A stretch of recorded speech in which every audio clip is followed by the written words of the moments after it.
All right, we're live. Hey, everybody, Winnie here, and today we are diving into the thoughts of Black men with our conversation about the Black man's thoughts uncensored. So, me and Mone will be y'all's hosts for today. We are just going to be moderating and asking questions. We are not actively participating in this conversation as people who are attacking our men, but we are giving our men a space and a place to share their thoughts unadulterated, unfiltered, and very much raw. So, I'm going to pass it over to Mone. Mone, can you go introduce the topic and why we selected this particular topic to talk about today?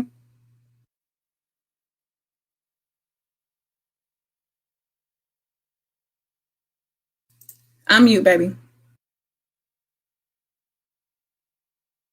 Sorry, y'all.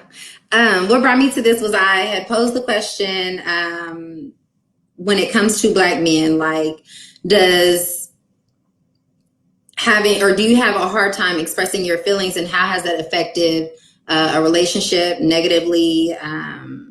Did you lose someone over it, not being able to just express how you feel? And I really didn't expect for anyone to actually answer this. But then I had men get on there and they, just really express themselves and kind of told like what they battle with expressing to someone that they love, whether it be their children, romantic relationship, parents, whatever. And so from there, I got a hold of Winnie and I was just like, you want to do this? Where we get to actually have men tell us how they feel from different backgrounds, and just pretty much like allow us to ask them questions that maybe we've dealt with in our own relationships and we just didn't have those answers given to us. So that's kind of how we got here. All right, so we're going to kick off with the first question to everybody on this panel. Before you answer, please introduce yourself. So let me get the question to y'all, and y'all can kind of introduce yourself and then go ahead and answer the question. Cool? All right. So what does it mean for you to be a Black man in America? And I'm going to go ahead and I'm going to call on Dwayne. I'm going to call on y'all based on y'all's order on our screen. So Dwayne, if you can go ahead and share with us just in about 2 minutes or less what it means to be a Black man in America, then yes, we end this. And don't forget to introduce yourself, please. So your name, your age, and your relationship status, because somebody's going to be watching and they're going to be like, hold up, is this one that I can tell? All right. Everybody, I'm Dwayne. I am 37 years old. I'm separated, pending divorce right now. And that's pretty much where I am. What does it mean to be a Black man in America? It's a tough one. Because we're already starting out, under the 8 ball because of our skin color.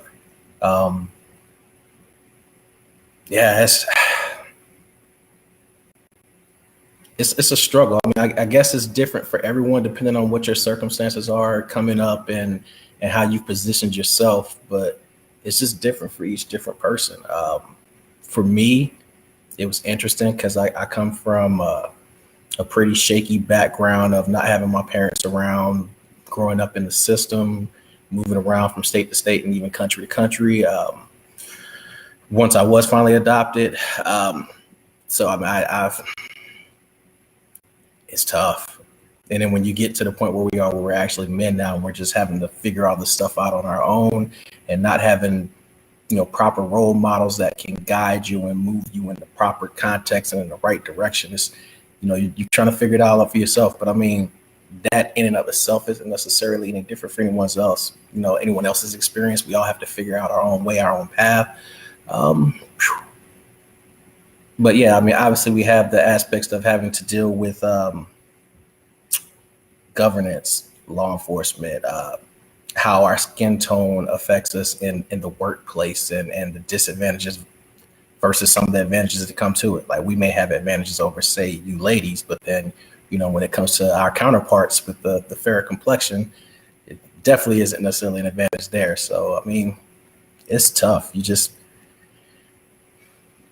There's no easy path. There's no roadmap. There's nothing that's going to be set there for you to figure it out. You just have to get there, grind it out, take chances, take opportunities.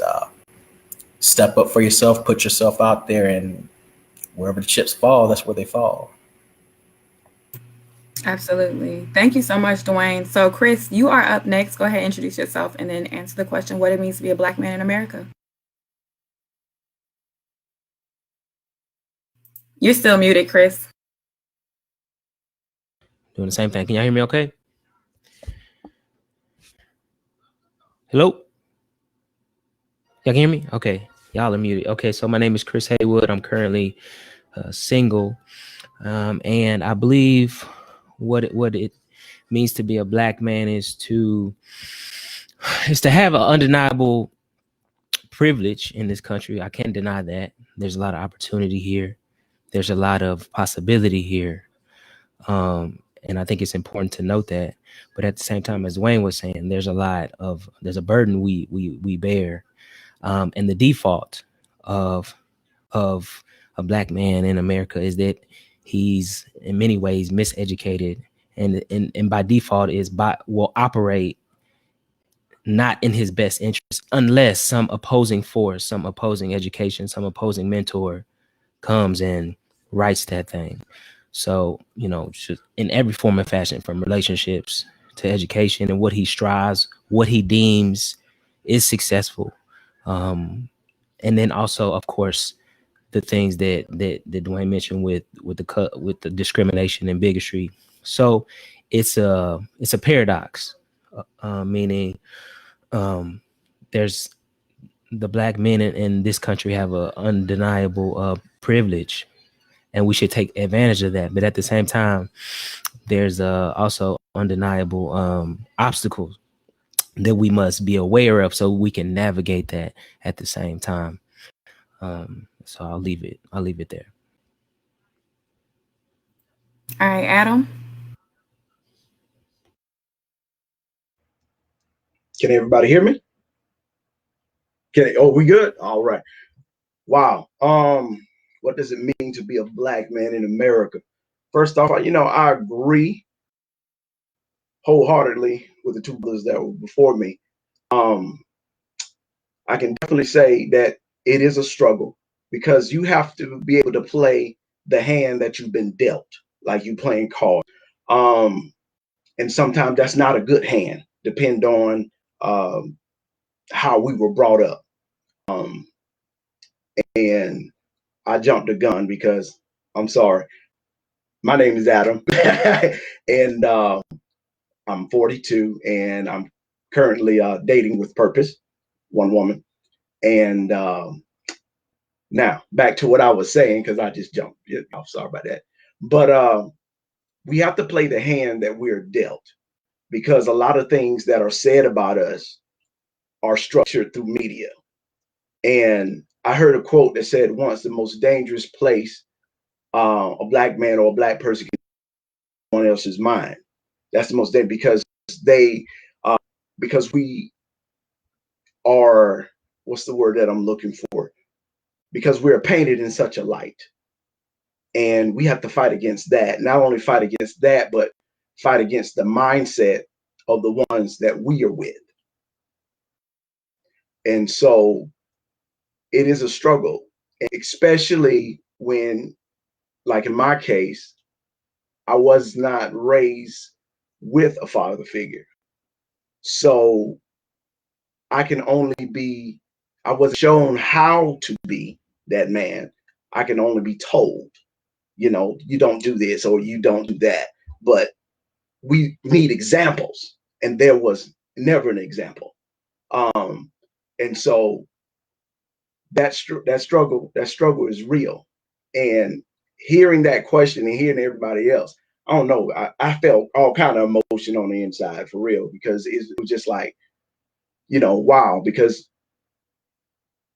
I don't know about anybody else, but you never was posed with a question like that where you had to think, what does it mean? To be this man here, they got to fight against all these obstacles. They got to fight against all these thoughts, everybody else's expectations and the weight of it all.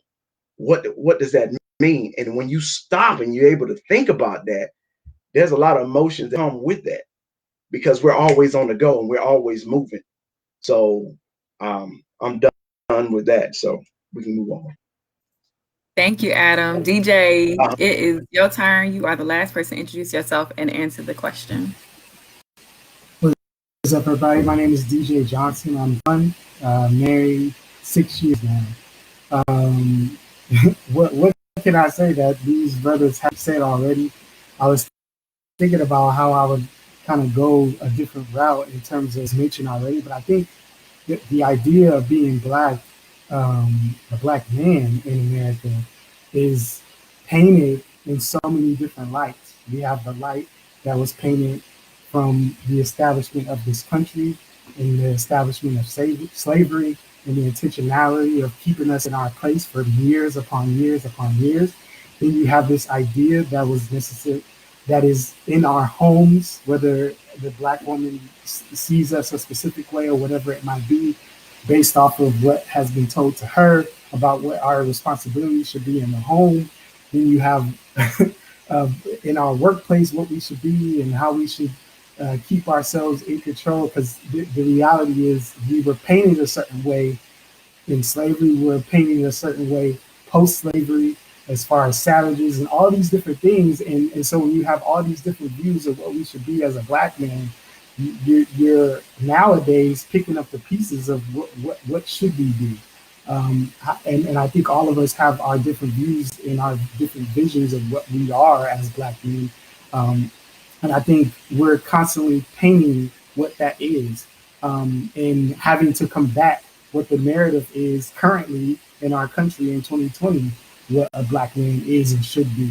And so I think you'll find in this country that there are anomalies. There are people who don't fit the picture of what a black man is. And you'll find people that actually fall down that trap of what stereotypes they're trying to get us to be. And so for me, it's the black man is a beautiful mix bag of a lot of different things and a lot of different cultures and abilities and just all types of things. And that's kind of just hearing what the three brothers said before me, just hearing what they said and just kind of fitting it all together. It really is just a many different ideas, but I think it's up to us to paint what we believe being a black man is. And for me personally, it's just being the best version of myself, being present in my home, being a dad to my son, which I didn't have when I was growing up. And so for me, that's what I'm choosing to paint the picture of being a black man. Thank you so much for all of those answers, y'all. Definitely insightful for us as black women who we don't really always know what to think because, you know, similarly, we're trying to develop ourselves as well. So DJ, we are going to roll into a question that's going to be geared towards you based on the answer that you gave to our pre-panel question about what's something that you wish you knew before entering relationships. So you had said you wish you knew how to express yourself, and you talked about your childhood being stifled and your ability to speak about yourself.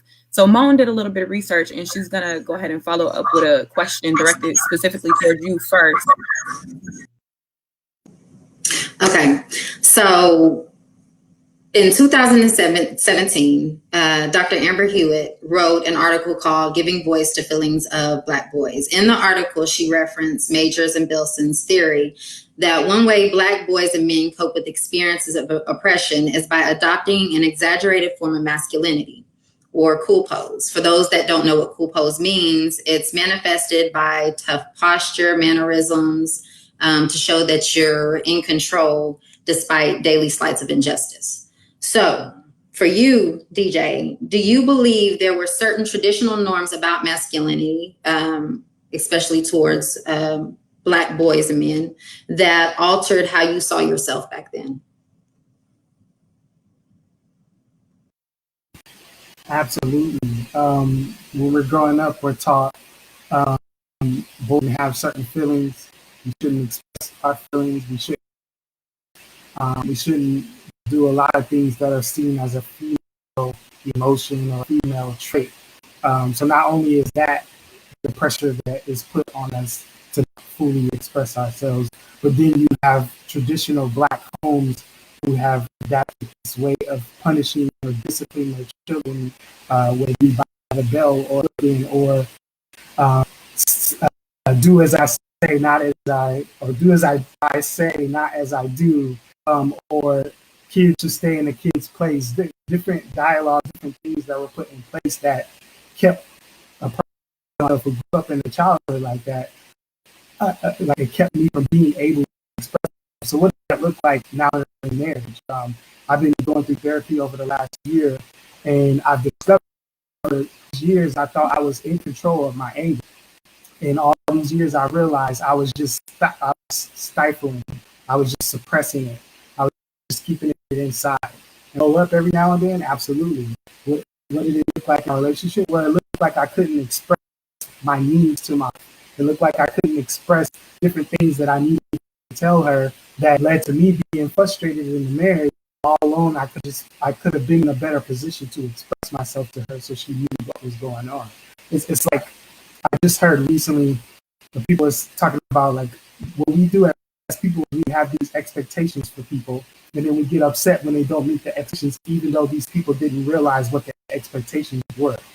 So I've been having that in my head. I'm like, dang, that's so true. How can I get mad? And they never knew what it is that I expected of them. And so for me, going through being a boy in general, with the idea that I can't express myself because that's a female trait.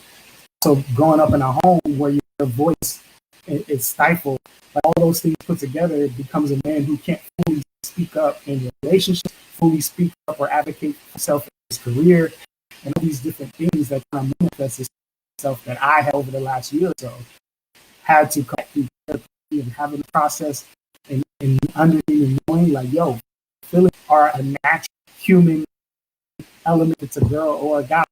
Like these are things, like obviously a friend, right? We're not going to be crying over every little thing, but there are certain things that men just need to have emotions on. There are certain things that we need to be able to express and share. I think will allow us to be in better positions in our relationships and in different parts of our lives. And so for me, yes, we had to combat this idea that men and boys should be a certain way.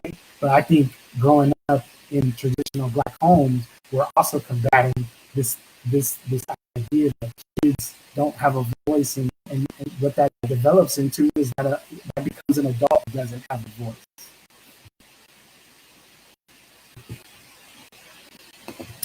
Thank you so much for that, DJ. So this is a question that's going to be open to all of y'all, and y'all can feel free to jump in as you please. So given everything that we just talked about and what DJ just said, do y'all feel like there are some areas that Black men and maybe even Black Americans struggle with the most as people in this society? Like, what do y'all think we struggle with the most here as Black Americans, or y'all as Black men?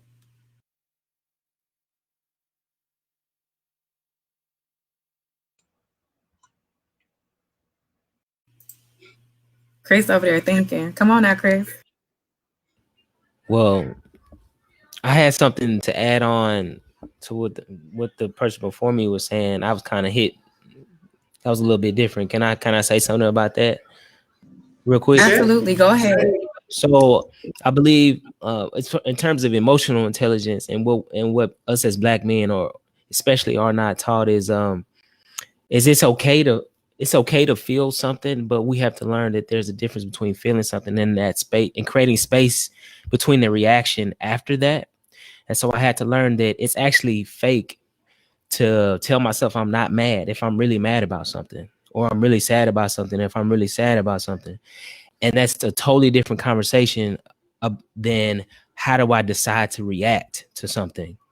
And so when I acknowledge how I feel, then I can decide what to do with that. And I think as men and as young boys, we have to be like, yo, okay, I'm upset about this. And you can unpack that and you can find out where the root of that is. But you can only do that when you accept that you really have that emotion. Why am I really upset about this? What values has been violated?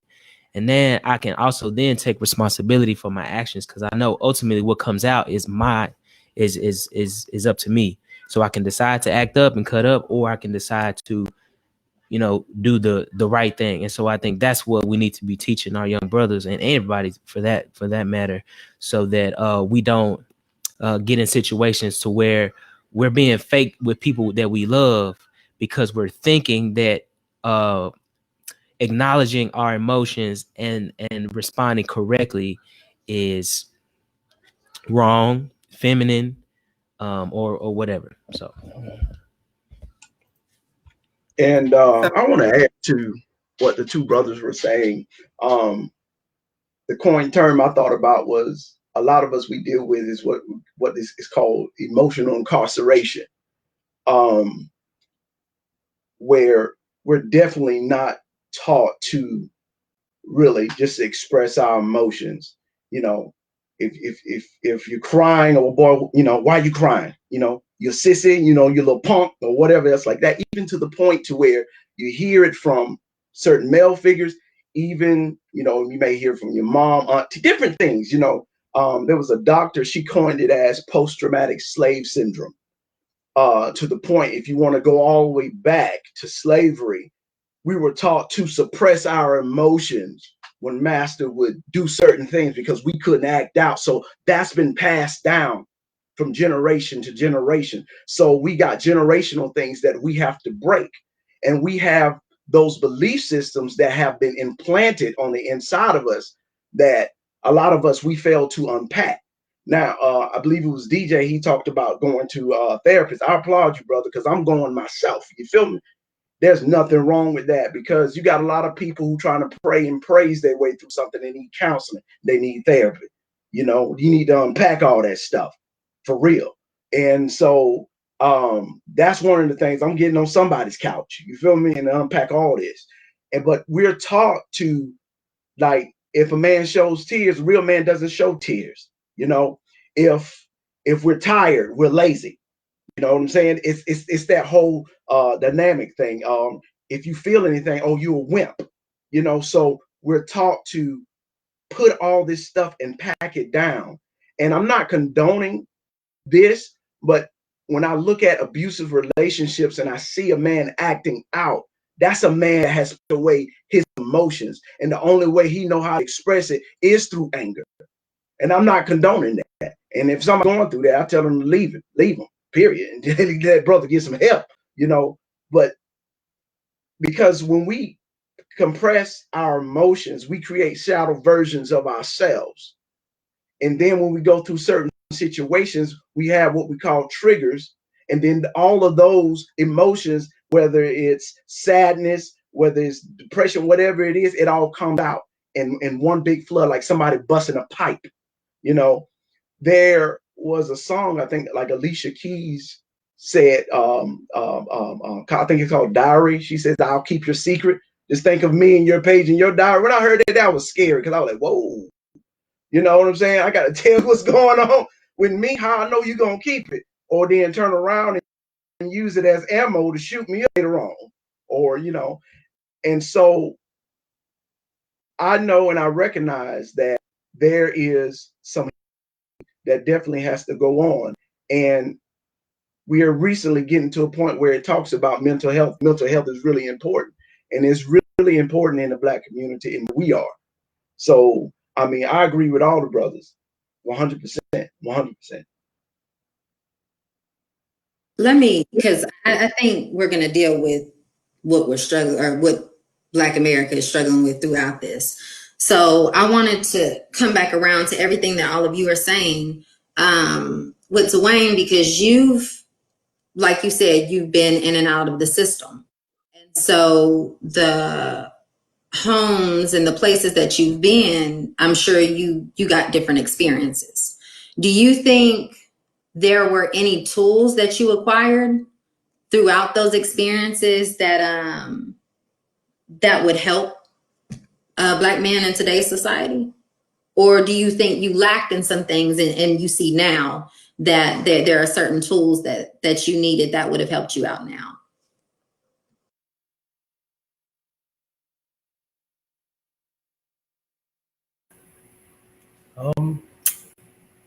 That's a pretty good question.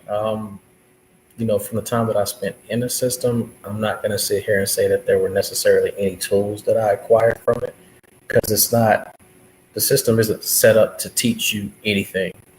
You're just looking at on one hand, you're considered that basket of undesirables, whatever the circumstances may be, whether it was a situation where you couldn't be cared for by the people that brought you into the world, or whether you were taken from them by the state, like it wasn't my situation, or whatever the case is. You're viewed differently based on whose eyes it is that they're viewing you through.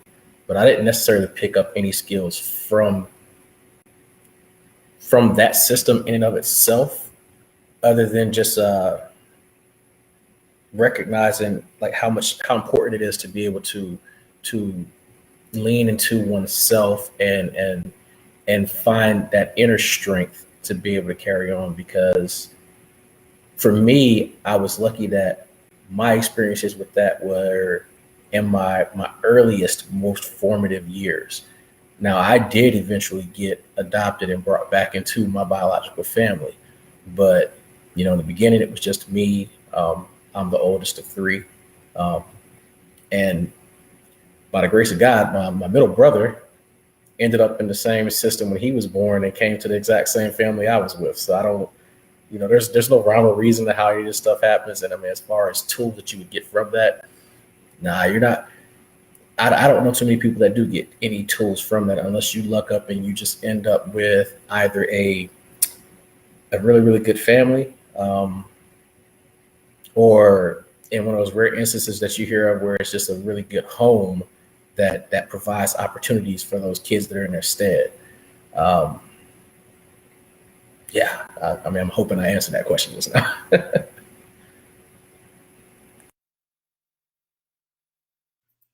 Anybody else want to contribute to maybe some tools that you gained along the way of just life and growth and education, or educating yourself, that you think would be helpful for other Black men?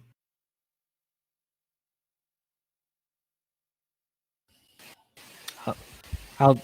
Oh, go ahead, bro. Go ahead. Hold up. Know. I was gonna say, we definitely, mentorship is always so important. However you can get it, and if you can't get it via person, then there's some great resources. I believe every Black man should read Malcolm X biography. I believe every Black man should read Message to a Black Man. I believe every man should read No More Nice Guy by Robert Glover. Should read David Data. That's my favorite book. Way of the Superior Man. And just them 4 books right there, you have a little bit of history of yourself in this country. You also have some good literature on how to navigate the emotional spectrum that we're talking about, how to identify your purpose and how that relates to your woman and your purpose together. So I'll say those are great resources.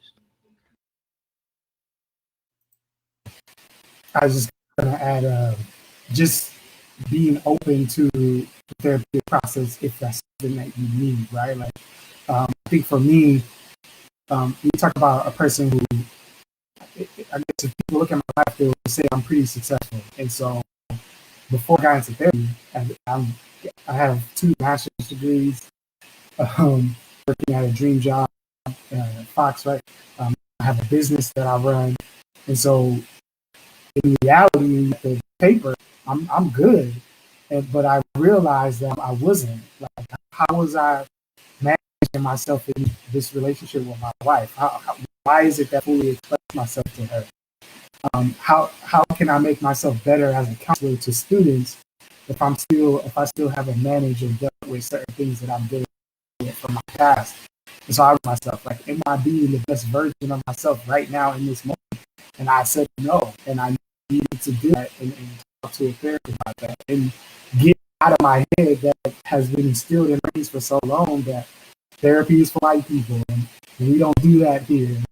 We keep it in the family. We don't tell our secrets and all these different things. And but we've got people who are broken. We've got people who are struggling. People who are having major challenges in life because there's a resource available to us, and we have ourselves not to take advantage of it. I think there's a reason why white people are taking therapy. I think there's a reason they have taken advantage of these different resources that are available to communities. And for whatever reason in our brains, we've decided that we need to shut that out. And so I think on here, and you have been on the fence about therapy, or you grew up in childhood that spoke about therapy in the way that I've learned it to be. I'm telling you, it's not that it's something that can help you. It's something that can really, and I'm a Christian man saying this for those who are Christian who are like, I gotta remember y'all name.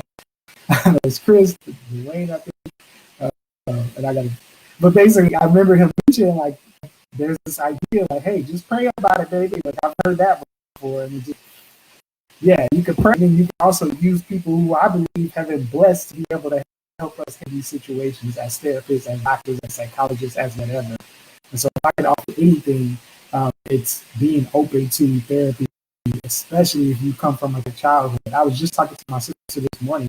I was like, you know what's so crazy about childhood, and not to go all sciencey, but there's a called the average childhood experience. And it's so what they do is they test how traumatic your childhood was, asking you these 10 questions. And if you can answer yes or no, yes to the question, you get the point. And so there's 10 of them. And if you get a 6 or higher on this, in these questions, physical abuse, emotional abuse, if you didn't go to jail, if you went to parent, deal with a mental health issue, drug issue, all these different things that are seen as traumatic. If you score a 6 or highest test, your lifespan could be short 20 years. My traumatic childhood scored a 10, and this happened before I was even in middle school. I had a 10. I had a 10 before I got to middle school. So me and my sister were talking about that, and I was like, you know what's so crazy about having a traumatic childhood is that we thought it was normal. She was like, I'm like, yeah, we thought it was normal. Like, hey, this is just how it is. You deal with abuse, you get sexual abuse, you get emotional abuse. Like, hey, this is what happened. Until we get older and we realize, like, yo, that was really messed up. And now we're picking up pieces. So I implore everybody who's getting into some community, if you've had a child, as Chris mentioned, I had a mentor who really changed my life. I look at him as a father figure today. And so being able to tap into resources is huge.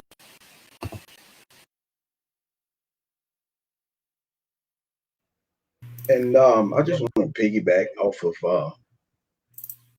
I'm sorry, you was gonna speak, Chris. Oh, okay. So Adam, just for time's sake, I'm gonna move us into the next thing. You are next up, so you got to speak. You got to talk for us. So I'm gonna leave this one to Mone to go ahead and dive into really quick. But you're ready, Adam. You're ready. Keep it simple. Never that.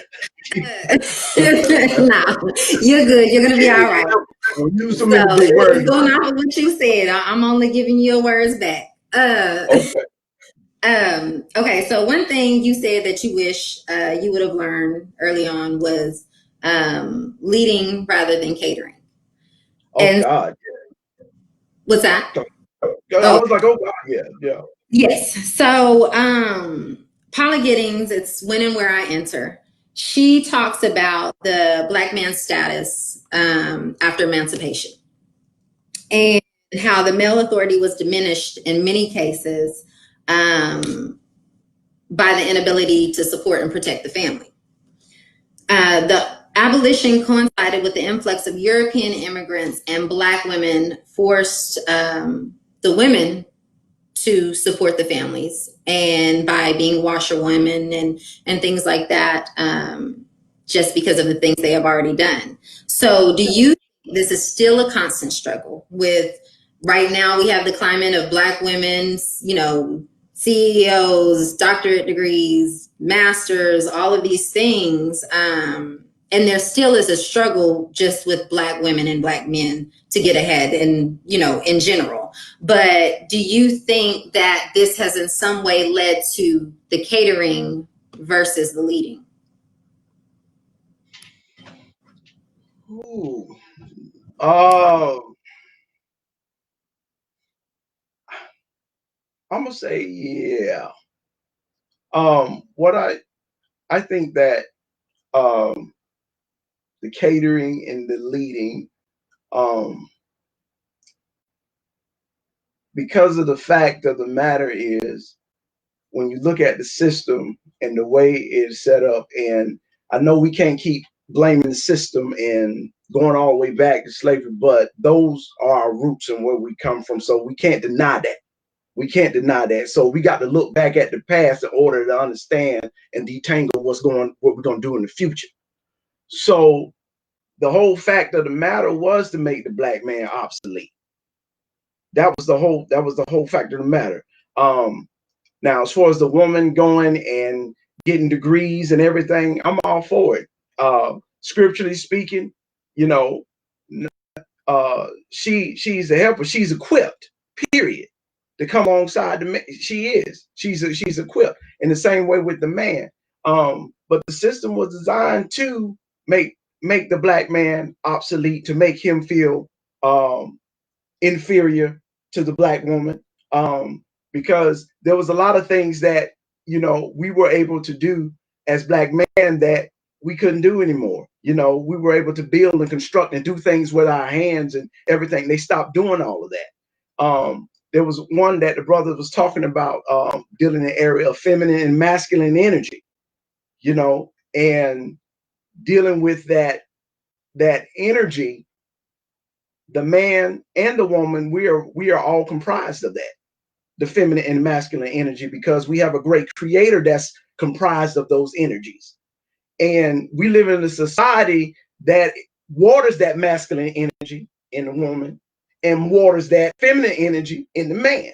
You can see how it all plays out.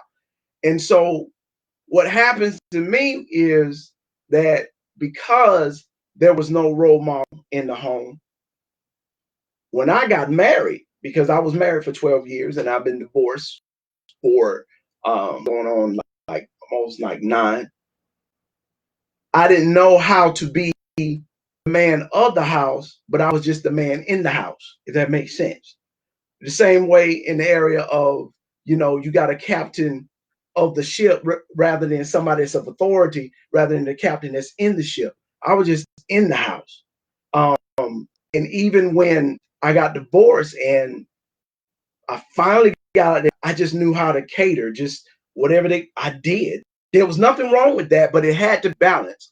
I didn't know how to lead in emotional stability. I didn't know how to lead in areas spiritually. When it came down to certain decisions, you talking about somebody clam up real quick, because I didn't know. I didn't have that structure. I didn't have that guidance. I just had a mom that just went out there and hustled, and that was it. And she was just telling me, okay, no, you don't do that. This is what you do. And she could only do it to the best of her ability.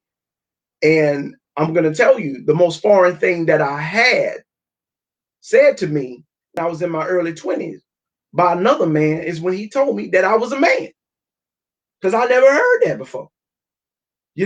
I'm in my 20s. I'm grown, getting up, looking at myself in the mirror, but I never considered myself as a man until I had a man tell me that.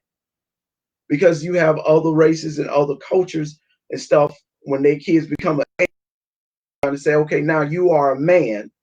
Now here are the responsibilities. Now here's what you do. Didn't have that at all. So all I knew was to cater. Didn't know when to say no or to stand my ground. Or if I wanted to keep her happy, this is what I did.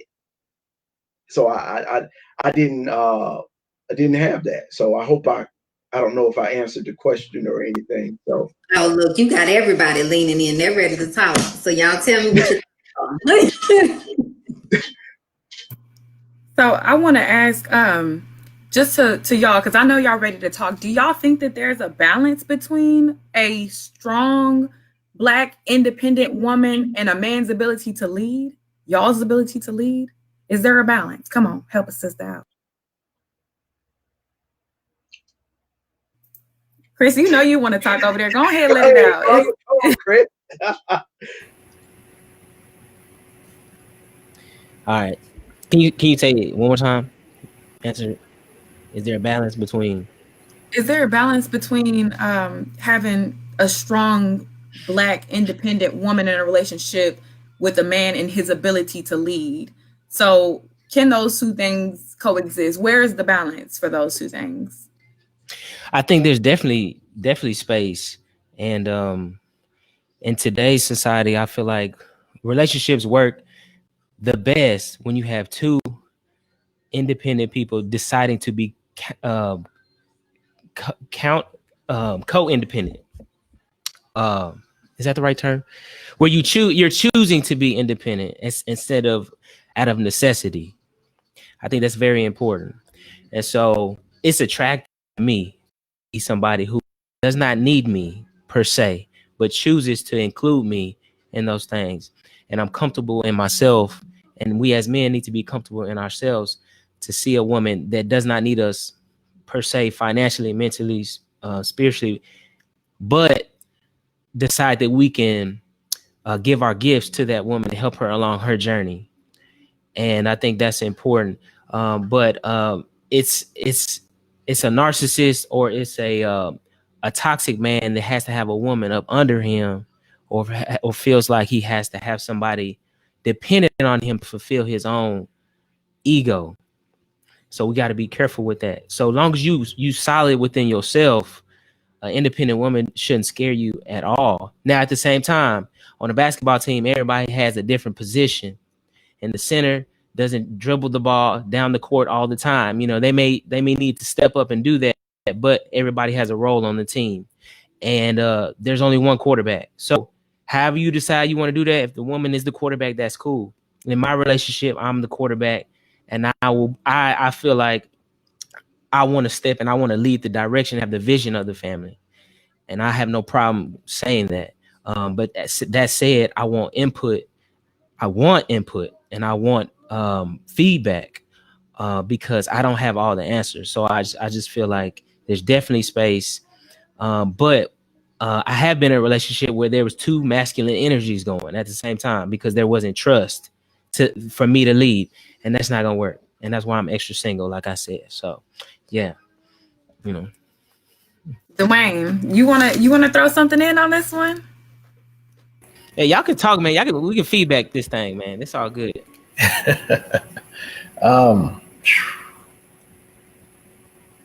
I mean, it's kind of tough because I've got different angles that I view all this from.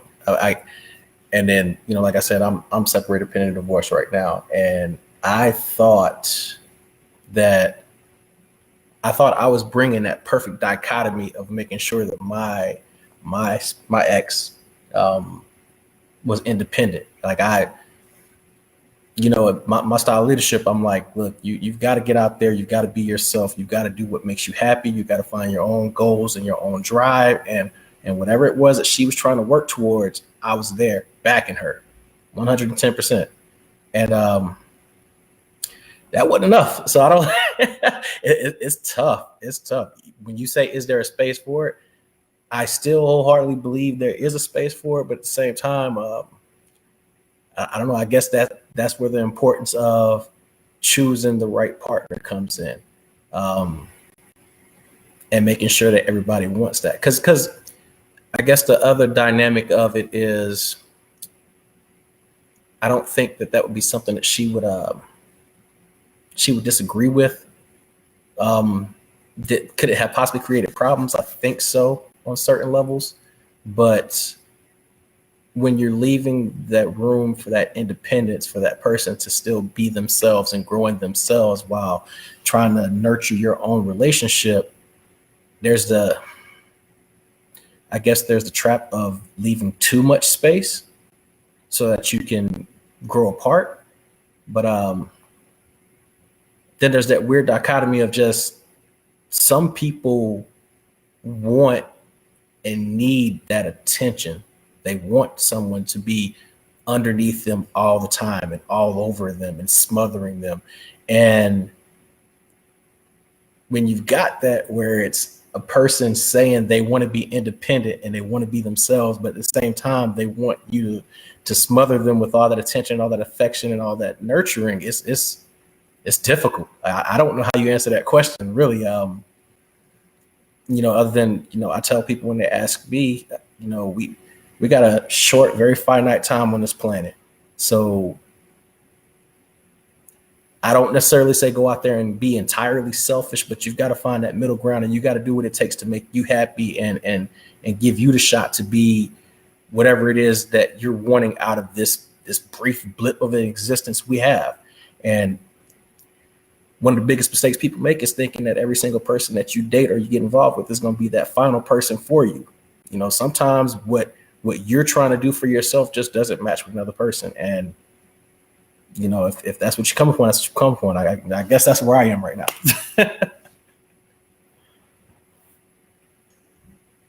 Okay, since we're talking about catering, let's get into the juicy.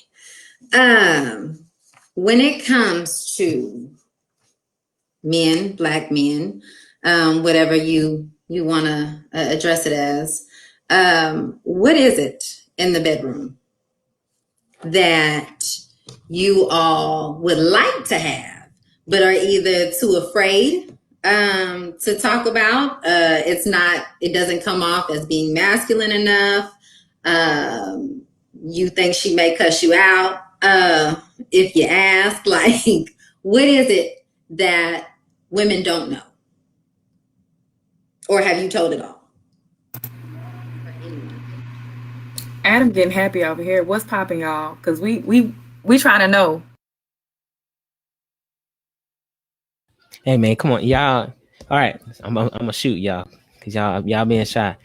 Okay, so I feel like men like intimacy just like women, but what intimacy is for us is different. But the cliche at the same time, when we say we don't want a lady in the sheets and lady in the streets and a freak in the sheets, that's really true. And so I like, I'll speak for myself. So I like a woman to be sexy and to do some of the things that really, embrace her femininity and her sexuality without me asking. I like an occasional nude. I like for you to just whip it out and just be like, just do your thing. I like randomness and, just it's showing that attention to detail and keeping that fire going. And so, and those are just some examples of intimacy to me, but it can also be just like the little thoughtful things. That's very sexy to me, even those, it could be a note. It could be, so it doesn't have to be sexual per se, but that turns me on to see somebody being thoughtful. But you can also take it further and say, as far as sexually, I like a big freak, and it's okay. Now, as far as like sex drive, that's personal. I mean, that's going to vary person to person, but definitely say quality is better than quantity. But that's something that's been an issue in some of our previous relationships. Like, they couldn't keep up. And I don't know what to do with that. Like, if you can't keep up, you tapping out or that mouth is not doing what it needs to do, man, like that's a big problem. That's a big problem. And I can't coach you because I don't know what to do. I've never done it. But you need to figure that out. Amen. No, he did not end it with the amen. Chris, you got a lot of young. I would like to say that I'm an old man at heart. But I, as far as I think, for me personally, it has been throwing away this idea of what sex is, based off of the view that for me personally, it was pornography, and watching it all these years about what I think sex is and how I think it should be done, and then I'm in the bedroom and it's not being replicated like that. And so what I've understood over the last week, I did a group of married people recently, and sex was one of the topics. And what I understand now about women is, at least some of them, is that like the reality is like that's what you get in this. They're like, these people are actors and actresses. Like they are paid to act and be a certain way in this specific bedroom in front of these cameras. And so I think for me, it was not being afraid to have this conversation of what we want our sex life to look like. And that's even something me and my wife are still kind of working through. And I think when they talk about like Christians say no sex before marriage, like I used to always think, are you trying to deprive us? I think the reality is when you have sex before marriage, you get this distorted view of what sex is. And when you finally settle down with somebody and you have that sexual attraction, because your energy, that sexual energy is not meant for everybody. And so now you get, as Pastor Mike from Transformation Church, I watch him a lot, and he talks about soul ties, and your ties being tied to them, and you look like, man, why are they over there dating? Like you're stuck and attached to these people that you're having sexual relations with, and it impacts your relationships when you finally settle down, when you finally get to that point. So for me, I think for me, it's been getting rid of this distorted view that I have. Like I mean, you talking about, I was addicted to watching pornography and all the things that comes with that, and so now I'm just trying to like wash my brain of what the reality is, so I can have a healthy sex life with my wife as we continue to move forward and have some longevity to this thing.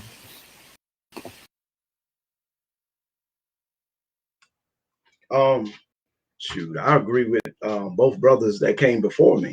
Because back in the day, I too was addicted to porn, and that right there, it distorts everything. And then when it came to, you know, marriage and getting involved, it didn't come out anything like everything that I have been spending my time with. And unpacking all that and getting rid of all of that.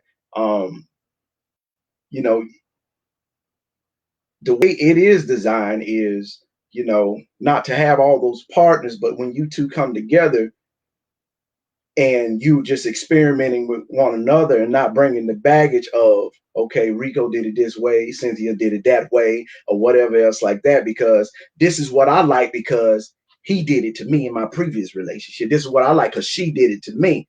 But it's really supposed to be a discovering of you two coming together and finding out what each other like. You know, he's not hitting it right or she's not doing it right. We wouldn't have that problem if we didn't have all this other stuff, you know, to bring into it. And so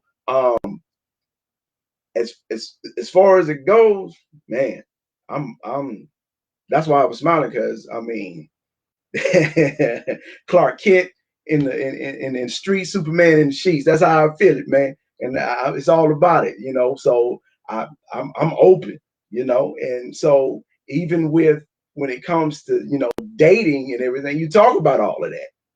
You have to. Those things have to be on the along with talking with credit score and all this different stuff like that. Da da da da da.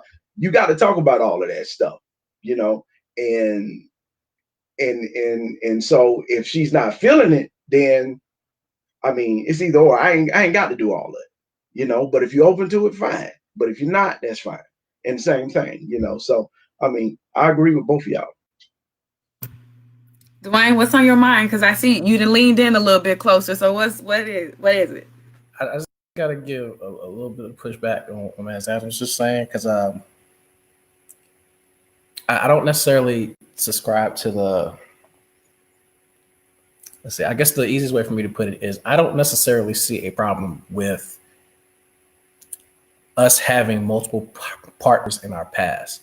Because for me, as much as sex with an intimate partner, with a girlfriend, a fiance, or wife is going to be special, it's also important for you to know.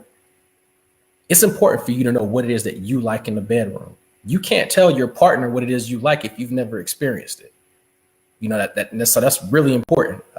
You also can't tell your partner what you don't like if you've never experienced it. You can make an assumption, but you wouldn't really know. Now, do I understand that there's certain connections that come with that act in and of itself? Yeah, of course. But I don't know if we're going back to what I believe the initial question was about.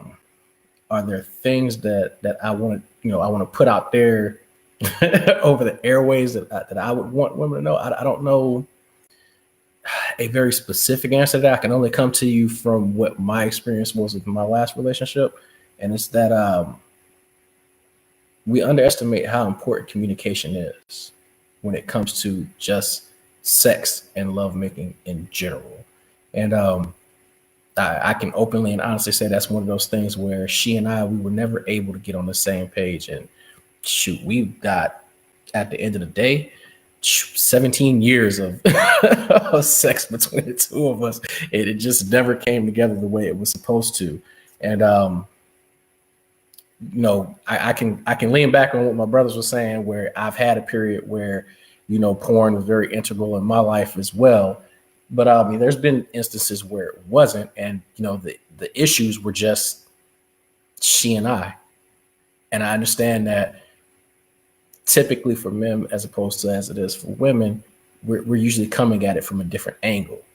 And especially as young men, we don't really understand how much that emotional attachment, how important that emotional attachment is, not just to the female, but more specifically for us. But I mean, it goes so much further for the woman in the relationship. It comes on a much deeper, and just the level that it hits them on is much deeper than it does for us. And if you can't communicate what those issues are, you're going to struggle.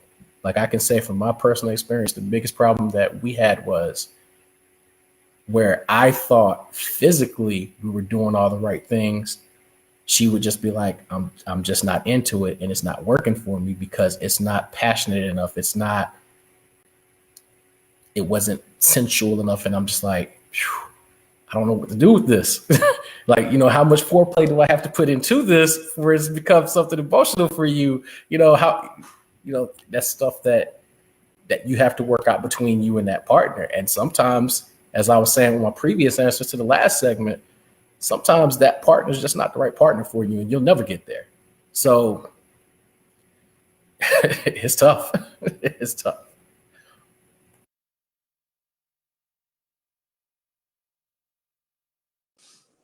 Okay, so because we're pressing on time, and I think y'all pretty much answered that the way you need it. This one is for Chris and Dwayne, because you two were coming from two different directions when we asked you as something that you wanted to know. Dwayne says the importance of choosing someone with similar goals versus hoping they grow into them. And Chris said, I wish I knew that love and feelings were not enough, and how to differentiate between likeness and someone complimenting who you are. So there is an article written by Dijkstra and Barrels. It was found that they did a study, and it was found that many people preferred partners who were complementary versus similar. They found people wanted similar because they validated their values and beliefs. But those who enjoyed complementary was because it supports the belief that one needs will be gratified. In general, opposites attract is a popular romantic belief, and someone similar is seen as boring. These theories confuse people and move them away from their true partners. And studies have shown that almost half of divorces are because there are mismatches. Where do you each stand with the whole similar versus complementary? So that one really hit home because I've dated the two opposing opposites in terms of the person that I thought was going to be the move was the one who loved the same sports teams, was more of a go-getter, entrepreneurial type person, just like me. And the person before that was somebody that, due to my immaturity and lack of understanding, downplayed her strengths because she was more of a homemaker and a loving, nurturing, peaceful type, that I saw that as due to my, just my, youth, saw that as a woman who couldn't help me get to that certain level. And I'm not here to say that, that couldn't work. But I feel like what works for me is my compliment, because I feel like we were butting heads on a lot of things. And I feel like I shouldn't be in a relationship with you because you are similar to me. I need you to push me in areas that I want to get better in.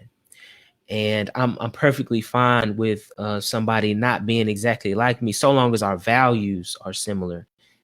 Interests can be different, but values in terms of what we're aiming for, our moral compass, things that we are rooted in, I think can be similar, but the methods that we go of getting about those things can be different.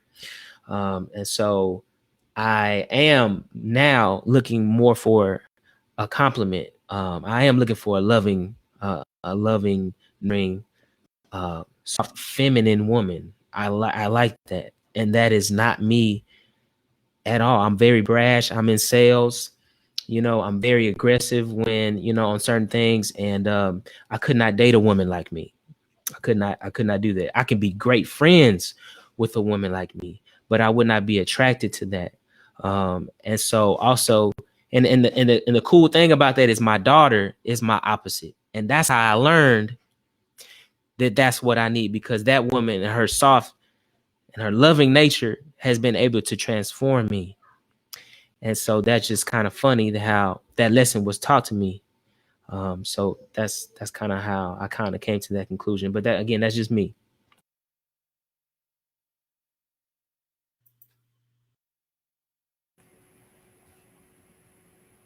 That might be the toughest question I've got today, to be honest. I think I'm gonna have to.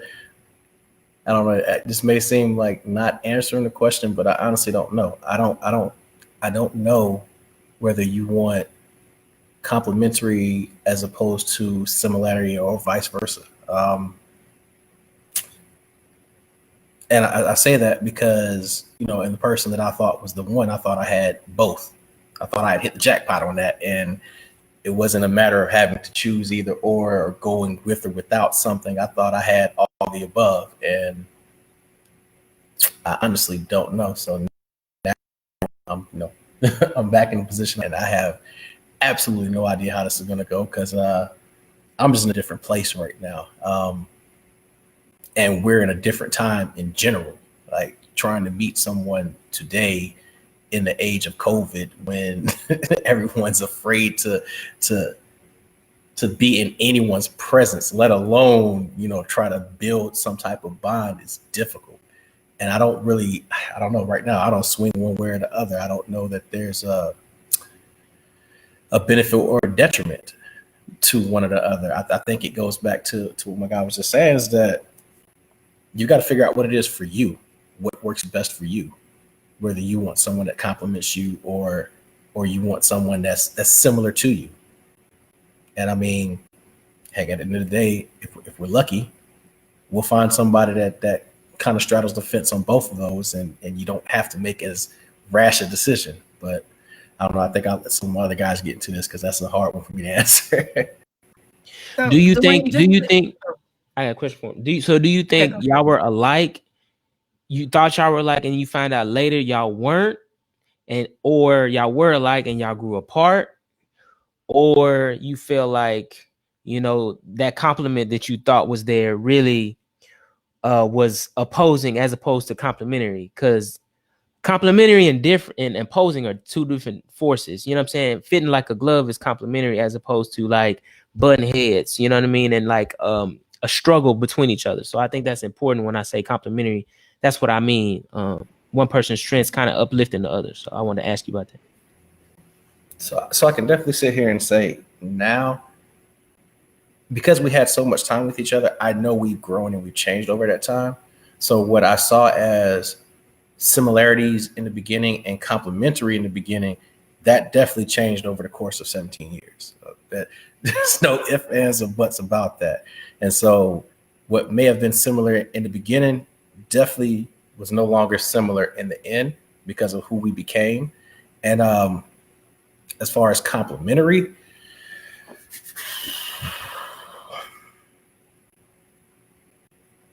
I would say it's 6 one way, half a dozen another. Because in the beginning, the way that we complemented each other worked very, very well. At the end, the way that we were complementing each other in the beginning and still carried on was actually growing us apart from each other. And so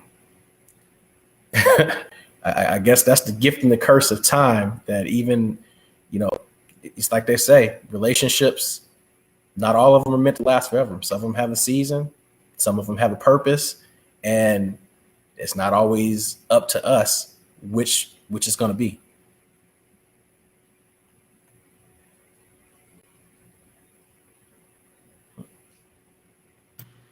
All right. Anybody else want to come in on there? Okay. So Dwayne, I want to throw it back to you real quick. And I want to throw it back to you because you are mostly, as far as this panel, the balancing view. So there's, a strong view one way, and then you have kind of like this unique view of relationships and things. So I know that complementary right now is kind of like the age's new buzz for relationships, where we want somebody who compliments us and it sounds good and we don't really understand what that is. So Chris, thank you for explaining what it means for you. But for you to have just explained everything that you explained about your relationship, it seems like now you're saying you want somebody with similar goals, and you're hoping that you two can grow together. Can you kind of break down what you mean with similar goals? So are you saying you want somebody who's similar to you, like in what areas? Like break this down. I'm trying to understand what it means. I mean, so this is actually one of the simpler ones to answer. And it's one of those things that most people in general understand. So when it comes to similarity, I think Chris mentioned it when he touched on goals and values. So you have to understand what it is that you value and what it is that you're looking for. And no matter who it is you choose, you have to have some similarities. So for me, I guess I'll use my relationship as an example. When we were younger, I've known, and I will be completely honest to say that's kind of shifted now because I'm getting older. And so I don't know if I'm viewing it like a window closing or I'm just starting to get a little bit more tired or what the case is. But I knew from a teen, as early as 13 years old, that I wanted to have a family. I wanted to have kids. But when my ex and I started dating and eventually grew into something more, I learned pretty early on that she didn't want kids. And so that's one of those things where that should have been a deal breaker for me. But if we go back to what, Mone was saying, the thing was that I wish I had known early on. I had made it up. I made it in my mind that I fell in love with this woman. And from there, it was just a matter of, okay, I just need to give her the space to grow into whatever it is that she's going to be, and hoping that also encompasses the things that I want. So when you say similarity, if you value family, that other person is going to need to value family as well. If wealth and what you acquire as a couple and as a family is important to you, then that other person is going to need to be on that same page as well. So similarity is still important, just like complementary is important as well. If I don't value generational wealth as much as the next person that I end up with, that in and of itself isn't necessarily a deal breaker. But if I can complement her into getting where she wants to be and getting our relationship where it wants, where she's wanting it to be, then that works. Because, I guess that's the way I view it. And I don't know if anybody else wants to chime in on that.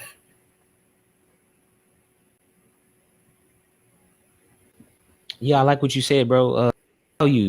Values need to be similar. Interests are vehicles and methods that you achieve those values. So I don't need you to achieve, say you're gonna get generational wealth the same way I am, but I do think those are like starting points. Like I'm a big gym goer. I need you to value health. Like that's a value though. You know what I mean? Like that's something, spiritually, those are like values.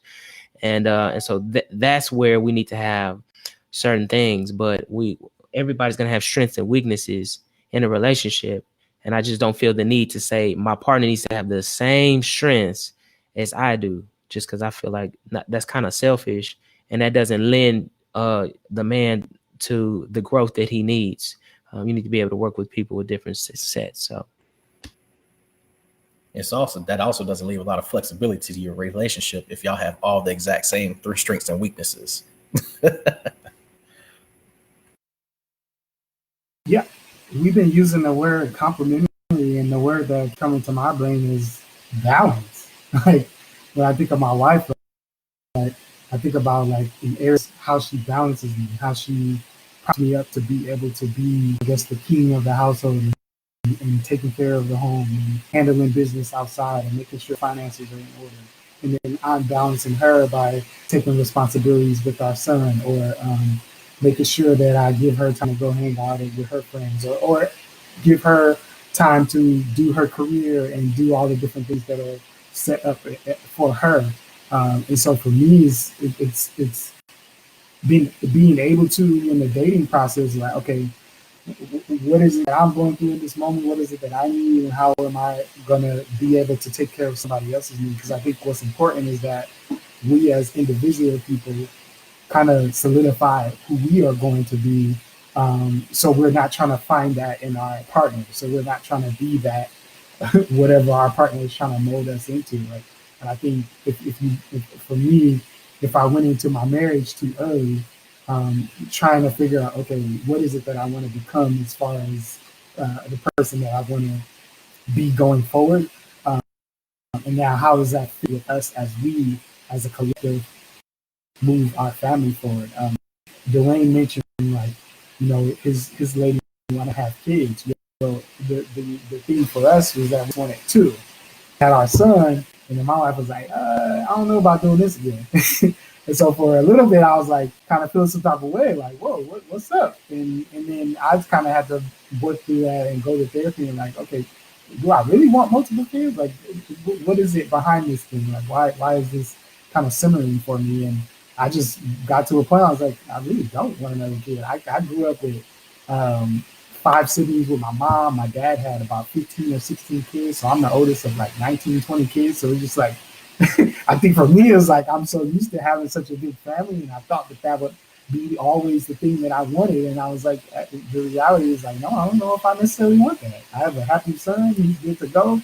We can revisit that down the road, but like, it just, for me, I think I wouldn't have been able to kind of come to that conclusion for myself, not having gone through a healing process or a self-discovery in my own self, and the confidence that I have in my own self to be able to be like, let's revisit some of these thoughts, some of these frustrations that I typically get upset about, and let's figure out where it's coming from and deal with that in the moment. So yeah, you guys make a great point. I think a balance, being able to be in a position in our relationship with my wife that we're in a position now where we can kind of balance each other and help each other kind of move to an ultimate goal of us all being successful.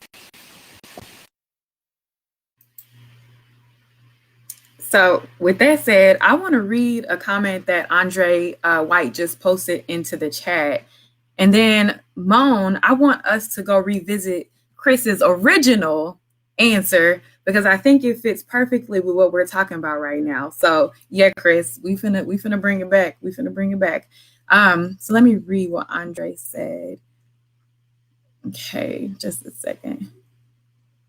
So Andre said, maybe going into a relationship looking for something other than a person who makes you happy, just being in their presence is why we falter. If you are happy, she compliments you. If you are happy, she is similar to you. The real work is making that relationship work for both of you long term. Sometimes we overthink our relationships and put more on our plate than we can eat.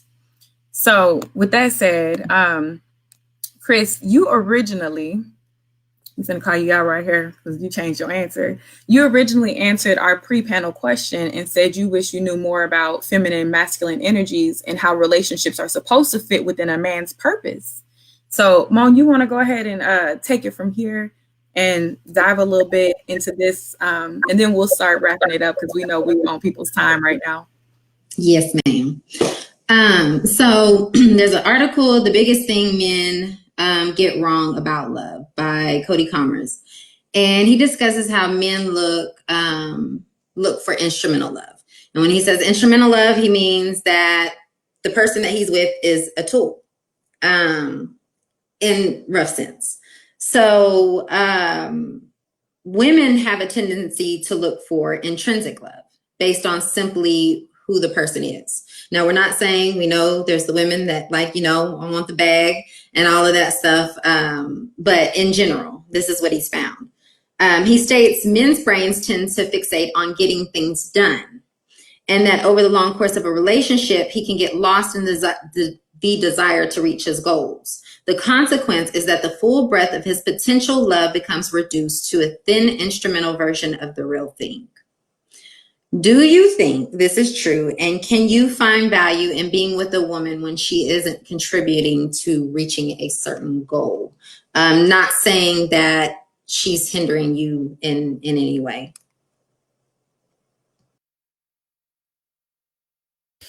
I agree that men and society wraps up masculinity in terms of action and in terms of accomplishment. But at the same time, we do live in a society with rules and values, and whether we like it or not, men's value in many ways are placed on attainment and being a provider. And I'm okay with that. I'm cool with that. I'm not gonna fight that fight. That's not one that I want to fight. I'm cool with that. Could I be with a woman who, I want to make sure I'm understanding your question. Could I be with a woman who's not contributing to what now? Like, you have these goals in your head that you want to obtain, and whether that be, your status. I mean, really, just as a Black man, you're trying to reach this goal that's already hard. Right. If this woman is just loving you, let's say, just who she is with what she does, and she is not really things that help you get to that. Not hindering you from it, but get to that. Can you?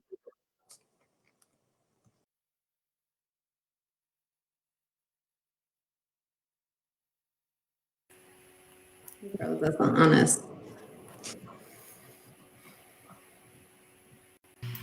Yeah, Chris is froze right now. So if anybody else want to take a shot at this while we wait for him to come back on, or if Mone, if you want to go ahead and just maybe elaborate a little bit more so everybody can catch on, then we can use that time wisely.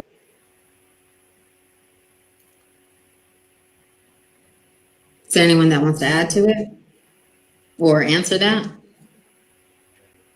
So I guess for me, because I wholeheartedly ascribe to the view that at the end of the day, we're both individuals coming into this thing, and we're deciding to take our individuality and everything that encompasses and bring them together. I don't necessarily see a problem per se with my partner not contributing to whatever my goals are. But there's levels to this. I mean, you got to at least be contributing to your own goals. If you're just going to be and you're not contributing anything at all, if you're not contributing to my goals and you don't have any goals of your own, we got a problem then. I can't be the only one working for something here.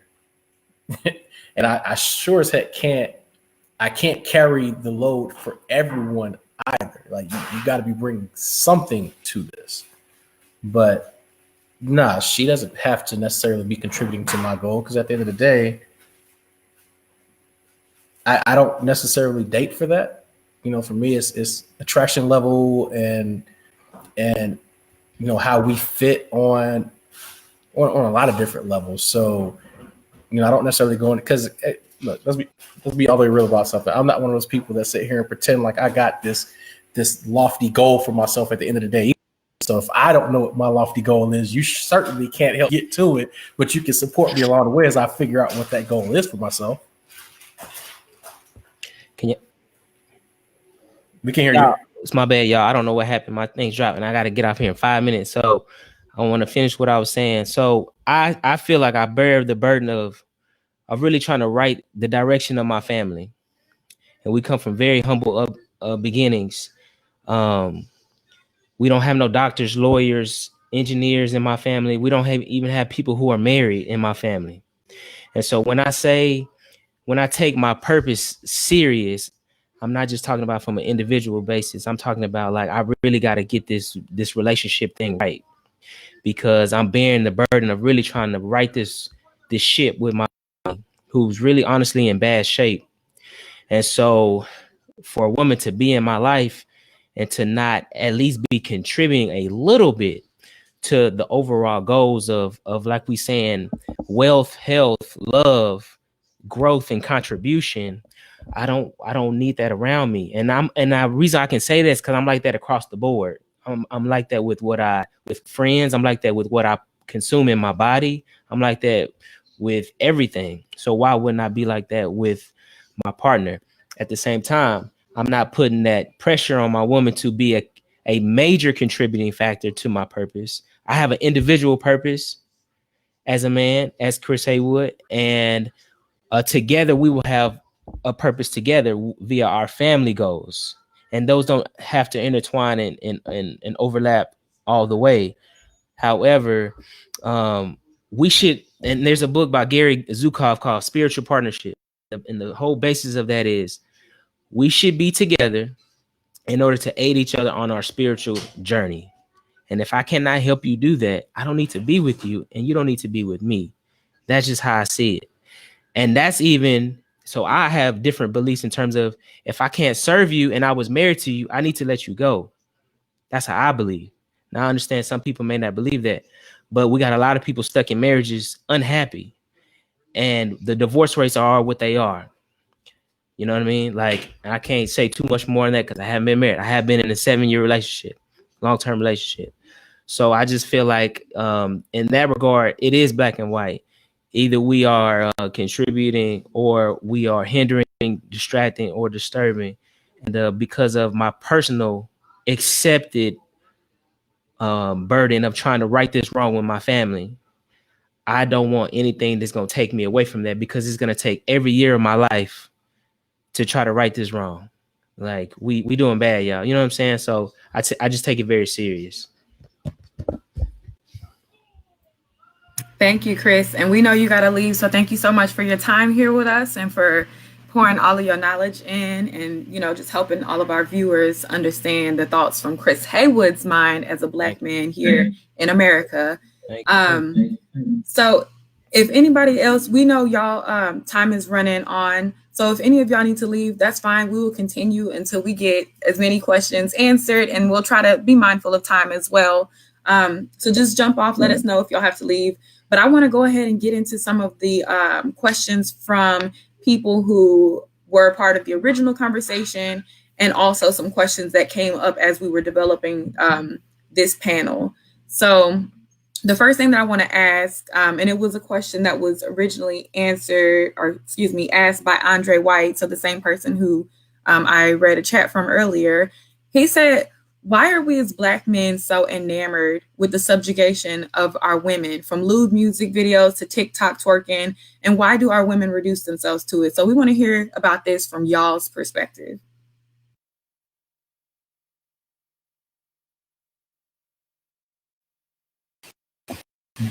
Okay.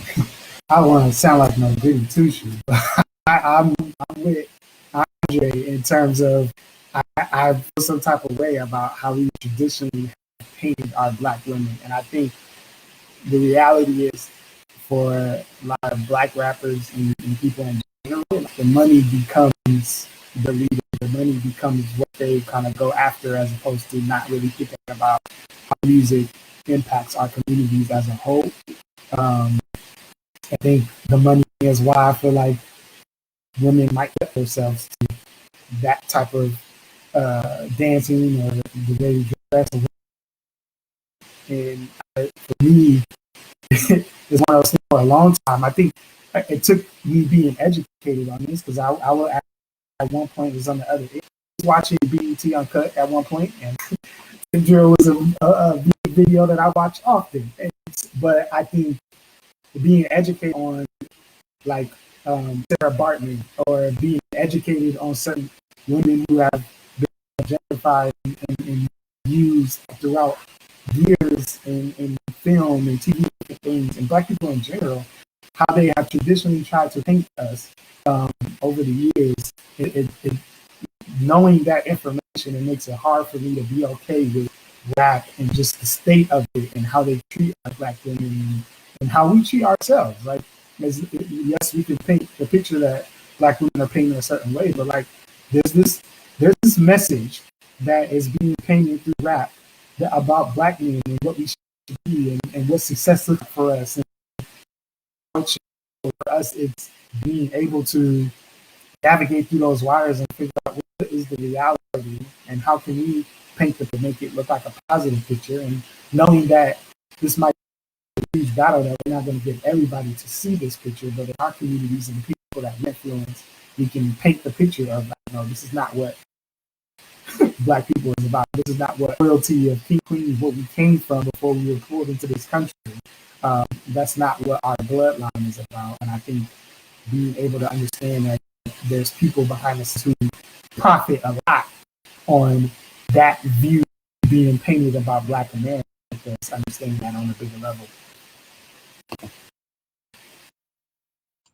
And I just want to piggyback on that. A lot of that, like you said, it painted a viewpoint of this is what we want as men. But, you know, for some, yes, but for others, I mean, seeing like BET Uncut, you know, women shaking their, tail feather, whatever. You're not somebody I'm going to take home to mama. You know, I can see all of that, but once that's said and done and over with, I'm going to pick something totally different from what I see. And I see that how a lot of our sisters there get out there, you know, women, they alter their bodies because they're like, this is what men want, because they're feeding off our lust. They got the what's out now, the OnlyFans page, or everybody's, you know, people jumping on with that. But when it comes down to it, you know, I say we as men, we are the paradigm shift. If we shift what we're, you know, what we are looking at and the things that we desire, everything else would change, because they're just catering to our lust, you know, and that's what they're doing, because they say this is what they want, you know, and we put the truth out there, and really that's not what we want.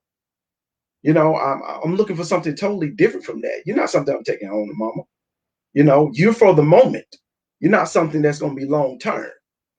You know, and that's just the truth of the matter with that.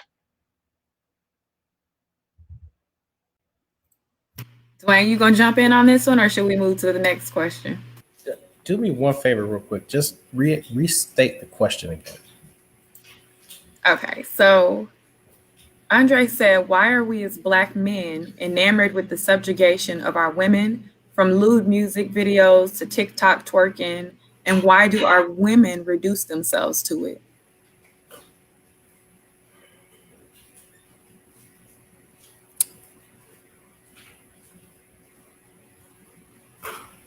It's kind of a difficult question to answer because it hits on a lot of different levels. So I think we as men at different stages in our lives and on different levels right now, we view it kind of differently, but we can't sit here and objectively say that that's not what younger men are looking for. Heck, we can't say that that's not what men who are going through midlife crises are looking for. There's a time and a place for everything, and So whereas one of us may not be looking to bring that home, there are plenty of people that are looking to bring that home to moms and be like, hey, this is what it is. And I'm not so, so untoward that I don't recognize that even that in of itself is stuff that's being taken out of those contexts, out of being seen online and out of the clubs and out of the streets, and being brought into even our own families. Like, one of the things that to this day burns me to no end is when I used to go to family affairs and I would see the older women there with these young kids, and they got these young kids out there doing that type of dancing. They're out there twerking and popping and everything else. And I'm sitting back to myself like, yo, that's not cute. Why are you teaching the kids that? It doesn't just fall on us, even though in the context of, like you were talking about, OnlyFans and IG and stuff like that, it does, because we're really the consumers. But I mean, it's 2020. Are we the only consumers? No, they're definitely getting paid to market clothing, to market jewelry, to it things have changed and shifted so much. So would we have an impact? Yeah, of course.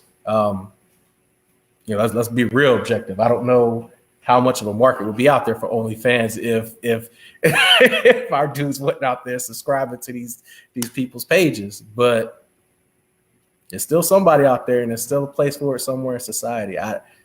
I just don't subscribe to it.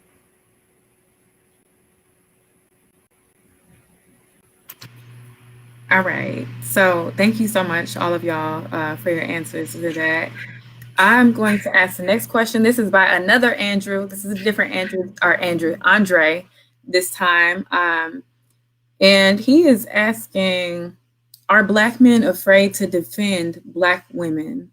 And he made a comment and said he has female friends who claim they don't feel safe with Black men because y'all display cowardice in situations requiring y'all to protect them.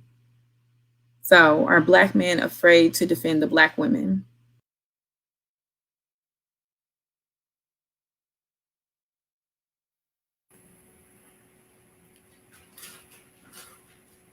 I can only speak from my personal experience. And so because I've heard this, and I'm not privy to the place that it's coming from, because it's not the experience that I have. In my personal experience, Black men are always defending our sisters, but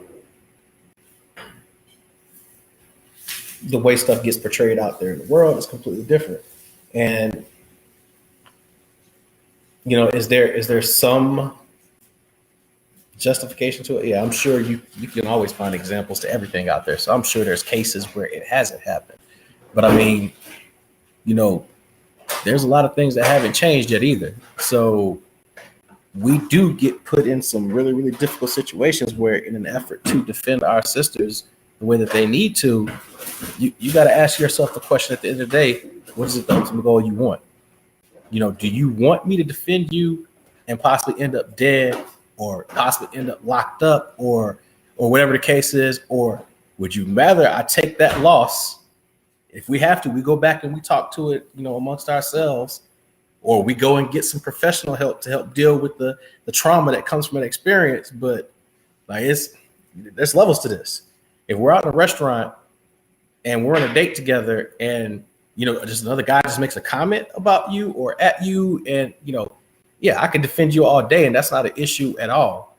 But then there's other societal constraints where that changes stuff dramatically. I guess one of the best examples I can give is many years ago, my ex and I, we were on a road trip coming back home from Jamaica. We drove to Miami and flew to Jamaica. So on the way back, after driving for hours with a son of mine, I needed a break. And so I had her take over. And I didn't even get an hour of a break before I woke up to the car pulled over on the side of the road, and her being completely ticked off because she had been pulled over by a state trooper for doing damn near 30 over the speed limit. Now, I could have woke up in my delirium and lost my mind and said a lot of crazy stuff to the state trooper 3 states over from where I live, but that wouldn't have benefited either one of us in any way, shape, form, or fashion. So I think it's situational. I think it depends on the individual, and I don't know. Maybe my brothers have some different perspective that I don't have. So I'll leave the floor open for you guys. And I do want to add, I just want to kind of prompt y'all to also think about ways that you might defend a woman in words against, things that people might say about Black women that are not true, that to not be true, or maybe things that generalize Black women and you have to come to defense also.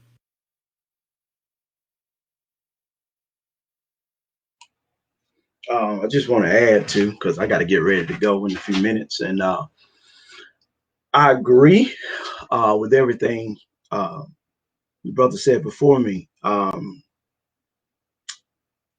I disagree. I mean, not disagree. I agree because of the fact. I mean, everybody walks different realities. She may be living a life where she didn't, or this person may not took up for her, or whatever else like that. So we're all living different, truths and realities right now. So that's probably coming from that perspective. But from where I've always been and where I live, always took her for a woman, always took her for my sisters. And even to the point to where they want to say they got a lot of attitude and they're loud and all that. They're just bold and passionate.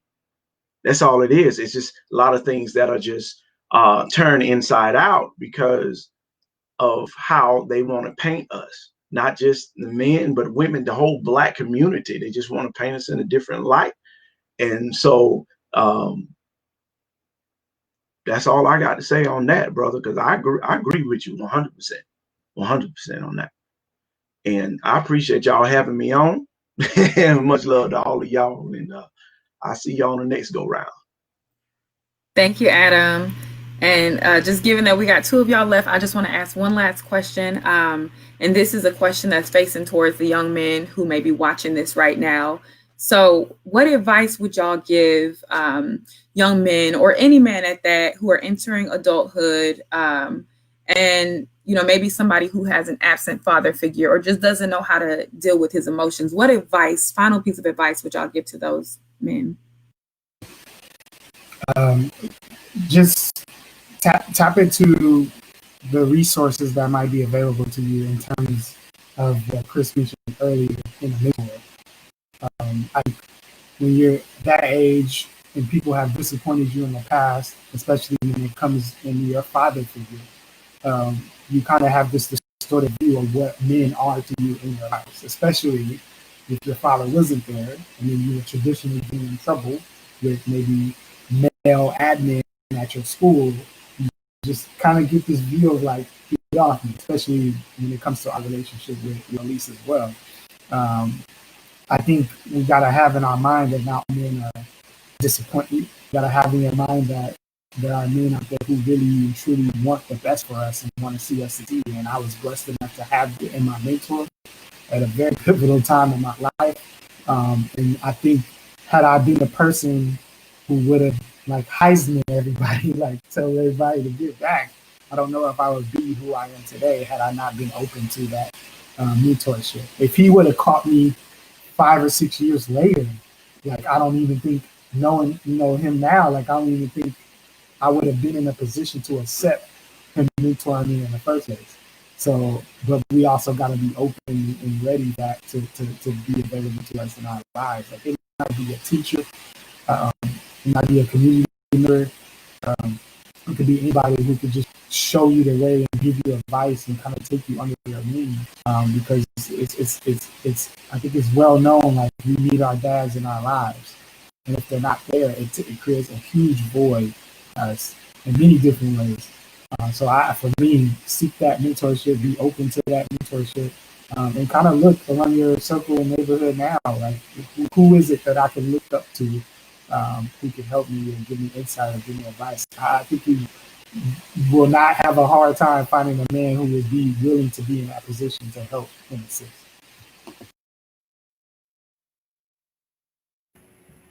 So I agree with everything you just said, and I guess what I would add to that is for that young man, I would say tap into whatever your own feelings and your own thoughts and your own emotions are, and and pursue them to the end, because you're feeling that way and you're thinking that way for a reason. It has meaning, and the only way you're ever going to figure out what it is if you actually explore it.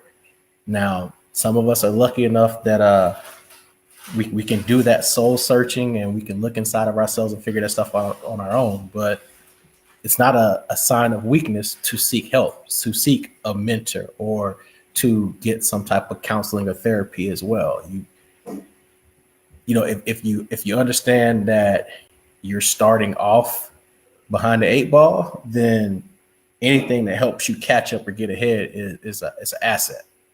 So, but yeah, just going back to it, explore whatever those things are that you're feeling and those things that you're thinking. They're there for a reason. All right.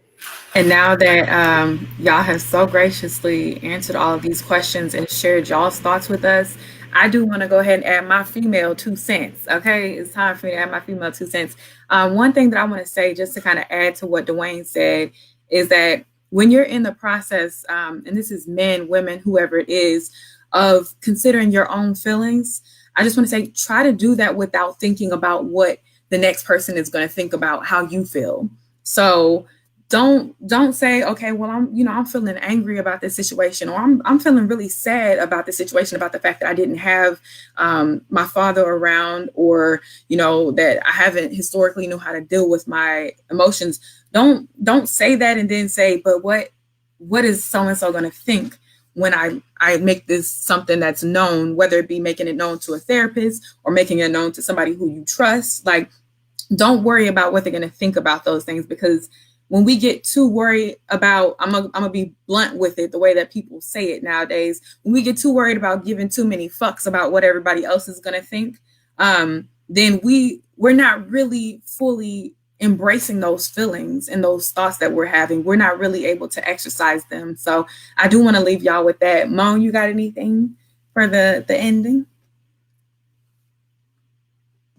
I think y'all pretty much summed it all up. I'm so happy with the way things went, that we got to have these conversations. Couldn't be more satisfied with the results. And hopefully down the line, we'll have one for the women. So I think that's it. I want to thank you all for taking time out of your day to do this. I think this probably has to mean the most to me out of all the times I've jumped up, online, social media. So just thank you, everyone.